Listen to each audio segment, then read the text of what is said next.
And of course, the question remains tonight, how? How were the terrorists able to plan and carry out these attacks? Slowly, possible answers are beginning to come clear. Sheila McVicker has that. As the FBI continues its investigations and police forces around the world seek clues to the identities of the hijackers, it is already possible to say some things about the kind of operation required to carry out these attacks. Attacks, analysts say, that must have been at least months, possibly years, in the planning. They've chosen their target very carefully.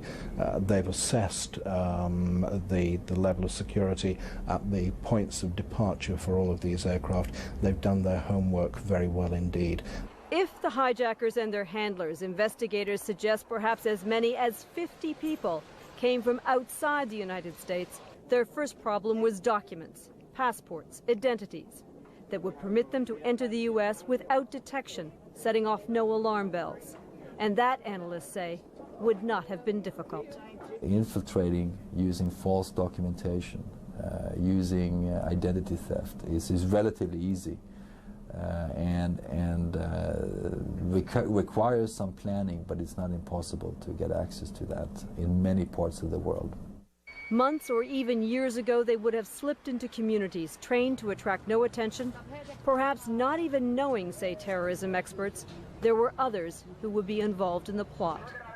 And to evade American electronic eavesdropping, there would have been little telephone contact.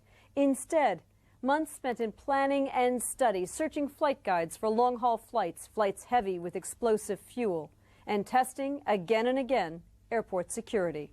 I would suspect that they would have had months of reconnaissance to see and test and probe the security of getting the weaponry on board.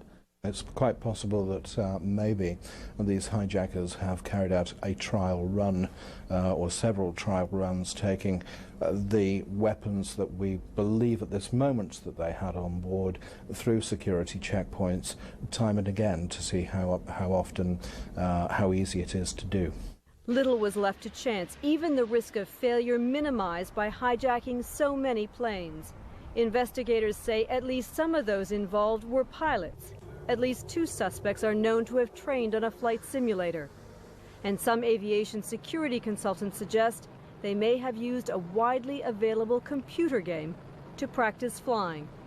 The first attack was apparently coming sort of straight down Manhattan. A computer game that could take a terrorist right to his target. When you got there in real life, you'd feel like you'd been there before. You would know what you were looking for. A game that even provides precise geographic coordinates. The reconnaissance, the planning, and the execution, this all cost money and required sophisticated skills. Security analysts and intelligence sources say this may not have been carried out by one group alone. They do not rule out, they say, the involvement of a state in helping organize this. Sheila McVicker, CNN, London. U.S. officials now saying that